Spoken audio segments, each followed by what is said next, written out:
Okay, so I've been playing Pokemon Legends Arceus a ton since it was released, and a lot of people want to know what I think, so I'll get right to it. I love it. I think it's great. I can't put it down, but it is not perfect. So let's take a look at a few of the things that make it so good, but also maybe a couple things that hold it back a little bit.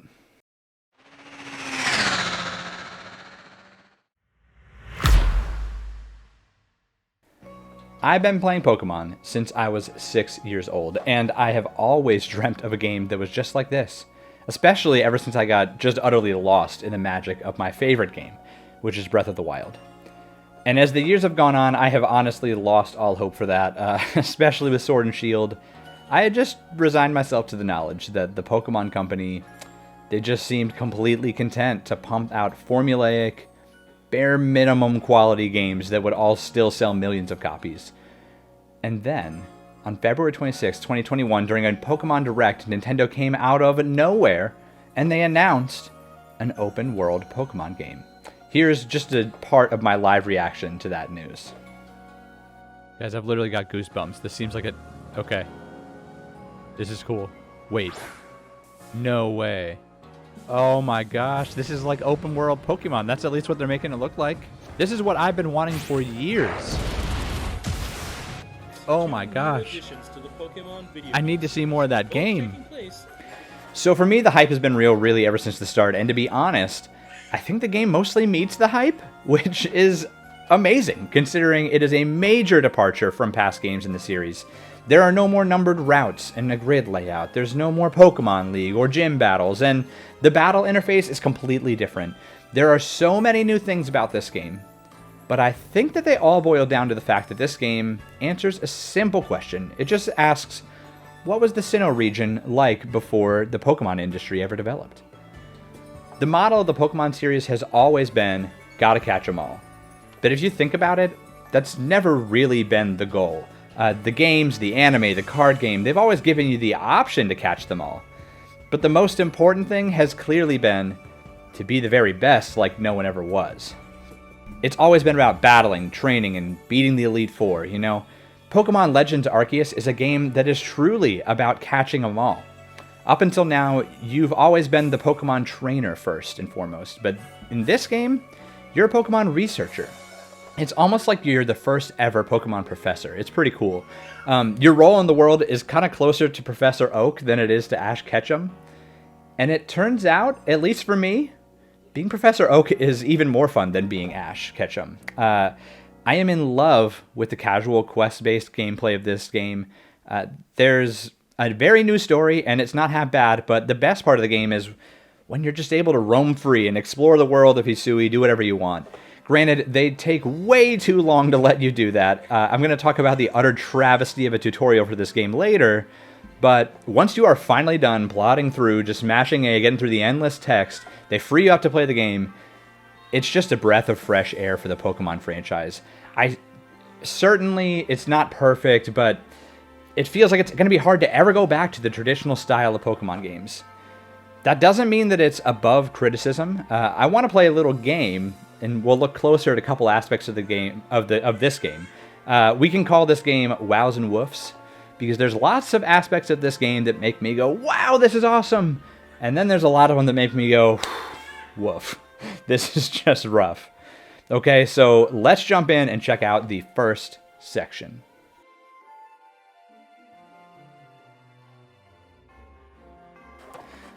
I'll come right out and say it. I think that this game looks beautiful. Breath of the Wild is my favorite game, and Legends Arceus definitely takes inspiration from that game. Specifically, I just love the color palette that they chose to go with. All at once, it has this beautiful, washed out, old watercolor look, while still being vibrant and refreshing. Not everything looks breathtaking, but I honestly can't think of how they could have improved it. The aesthetic and the design category is an easy wow for me.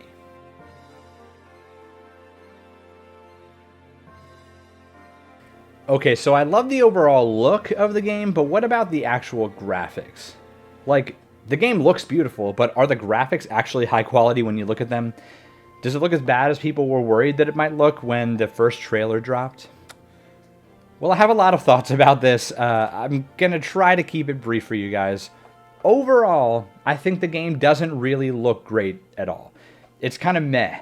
Like, the second that you stop and you actually look at any model or asset, it's like only 80% of the way done. It's really missing that last 20% where the designer went in and really made it sparkle, you know? Here's a couple examples of what I'm talking about. First, this vortex that's in the sky. It's literally on the screen basically the whole game. I cannot believe that they did not animate the white section. Maybe that's a stylistic choice, but it sticks out like a sore thumb every time that I look at it, and it just feels lazy. Another thing is, if Pokemon have spawned on your screen, but they're far away, there's this point where their animations go from the normal full 30 FPS animation to literally 2 frames. Like, look at these Pokemon. If you don't know, I don't know who looked at this and said, yup, that's the best that we can do, but it's just silly.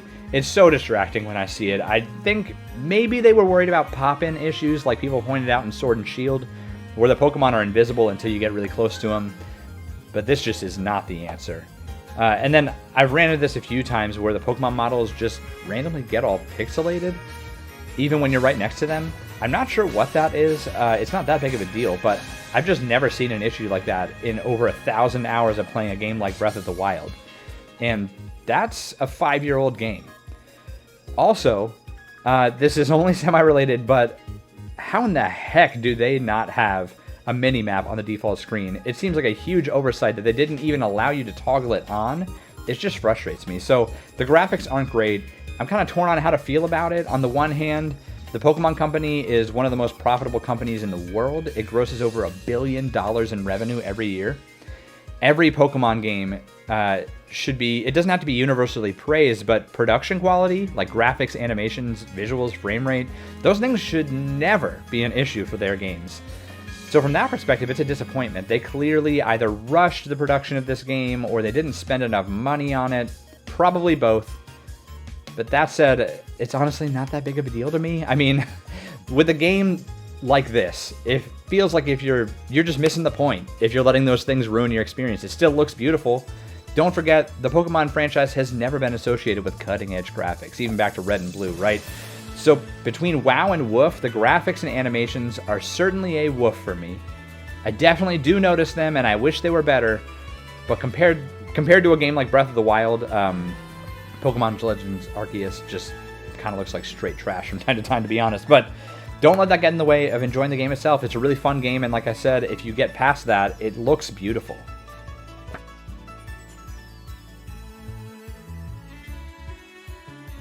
Maybe the biggest reason that you won't notice that lacking graphical quality during this game is because catching Pokemon and navigating through their habitats has never been so much fun in a Pokemon game. I'm going to be honest, still haven't finished Brilliant Diamond. I was so hyped for that game, but it was also so boring for me. The battles are just slow and monotonous.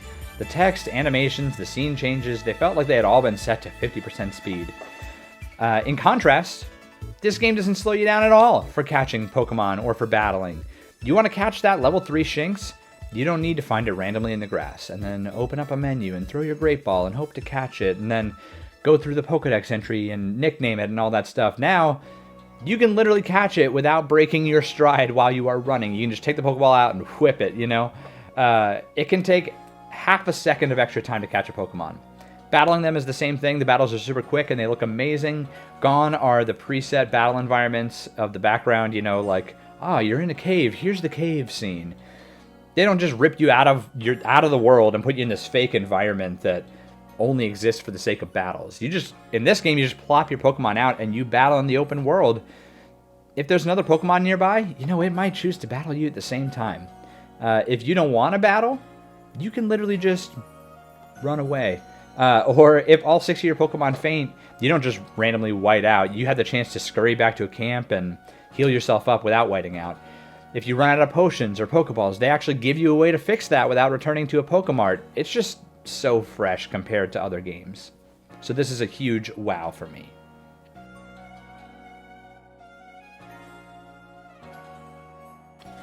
Which brings me to the next thing, crafting. It feels so adventurous to go out and just scavenge for what you need. You know, I love that the world is full of items and you can collect them and there's interesting ways to use them. It's not as simple as just needing to craft everything, though. You can buy them from the town, or you can sell your materials to make extra income. You know, it's a system that many other games have used. It's nothing revolutionary, but it is a welcome addition to the Legends series.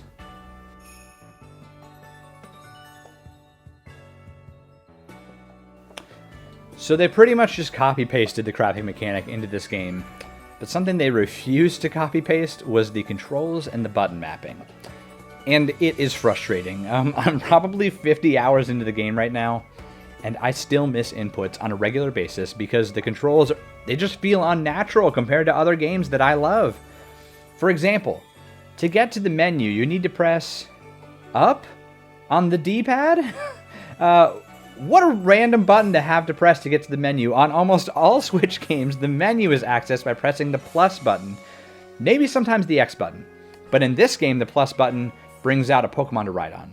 What's even more confusing is that you switch riding Pokemon by pressing left and right on the D-pad. Like, if they had just switched those two buttons, the game would have had the same pause or menu button that every other game has, plus, and then you'd use the D-pad pretty much exclusively to access and switch your riding Pokemon. So why did they do it that way, you know? Another example of this is the buttons for crouching and running. Ever since the Halo games, everybody knows that you click a thumbstick to enter crouching mode. It feels really natural to most gamers. And running, something that's usually needed pretty frequently in games, has always made sense to map to a primary button like B. But those two are flipped now. Crouching with B, it's not awful. It is still a little awkward, but I always want to click a thumbstick to crouch still. What is awful is having to click the left thumbstick to run. It's so distracting to click in the thumbstick while you're already pressing it forward to walk. Just feels like I'm going to break my controller half the time. In a game that's all about immersion, you know, really feeling like you're actually in the Hisui region, I'm broken out of that every time that the controls get in the way. This is a big woof for me that just seems simple that they could have avoided.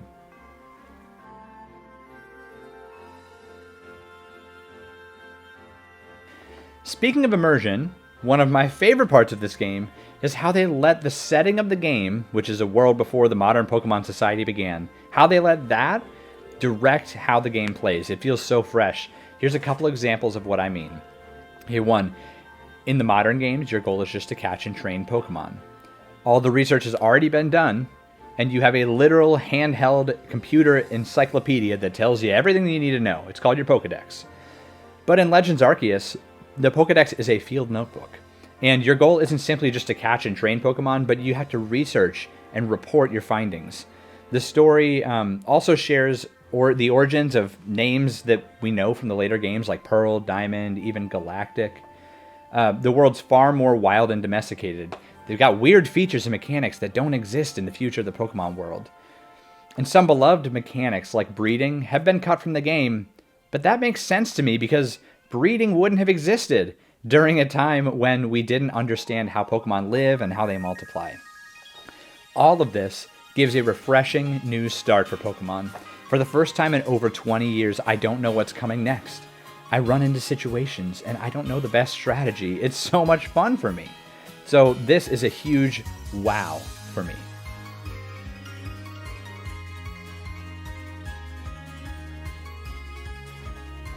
Now, like I said, the new setting brings a lot of new mechanics that shake things up. To be honest, they're kind of hit or miss. Some of the things like Alpha Pokemon and the new stat system, they're just welcome additions to me to keep things from getting too stale. Needing to sneak up on Pokemon that you see in the overworld is incredible. It's just a massive upgrade to the random invisible encounters. I kind of hope that we just never go back to that in the game again. Other quality of life changes include things like being able to nickname your Pokemon, or update their moves, or switch the first member of your party on the fly. You can also choose items without a menu, and much, much more.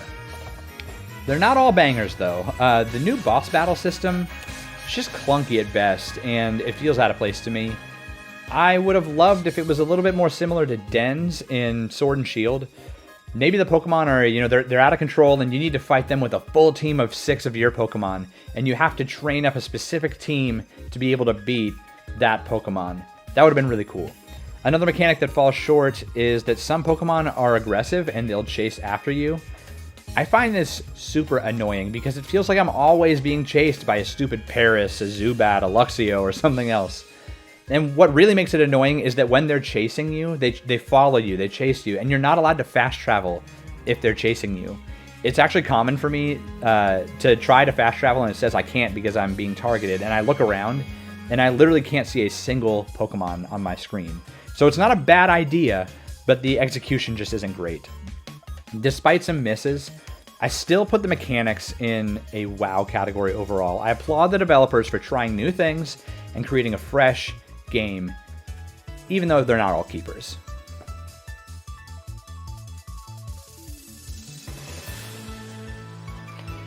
Okay, now the last section that I wanted to cover is the storytelling in the game. I think that the story is good overall.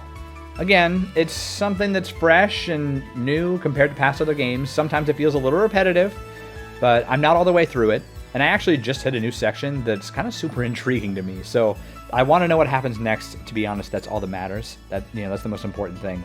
The way they tell the story, though, is punishingly boring. There is no, and I mean no, voice acting in this entire game beyond the various grunts that you and the NPCs will make when they do something. I mentioned this earlier, but I'll say it again. This is the worst, most torturous beginning to a game I have played in a very long time. The first 90 minutes of the game are just reading through countless dialogue boxes, mashing A, then moving to the next person and repeating the process. The developers of this game made a very detailed and fleshed out story that you can play through, and that's an effort that I really applaud. But I just can't believe that the Pokemon Company wasn't willing to shill out some money to produce voiced cutscenes to tell you the story instead of forcing you to read it. I mean, it's 2022, for God's sake. With voice acting and produced cutscenes, there's just so many potential benefits. Like, the story is easier to follow and it's faster to get through. The characters have more depth and they're more memorable. You know, when it's just text, there's literally no point for me to remember the character's name or their backstory. It's still just me reading their words on the screen. Maybe, the most importantly though, produced cutscenes can be skipped on a second playthrough. Right now, I dread the idea of starting a new file, because I'm going to have to press A and waste hours of my life mashing A just to get through all the text and the story that I already know. Again, this game was meant to be immersive, and that's why people love open-world adventure games, for the immersion. The combination of making an extremely detailed story with also no voice acting or anything means that every time that something happens, they pump the brakes and they stop you and they remind you that this is just a video game and it's time to read more text. And that's just a huge bummer for me. This is absolutely a woof.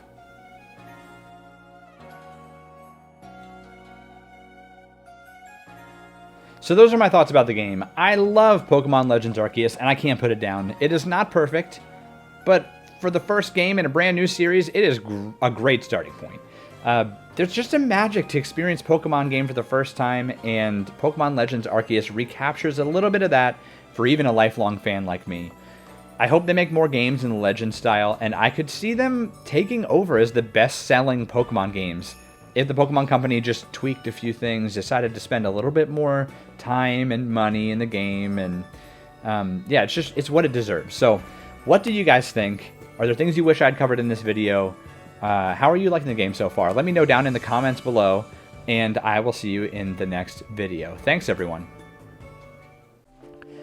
Hey YouTube, thanks so much for watching. Here's a video I think you might like, along with a playlist of more videos. If you enjoyed this video, make sure to click that subscribe button. Also, don't forget to follow me over on Twitch and check out my Twitter page in between videos. Links are in the description. I hope you have a great rest of your day.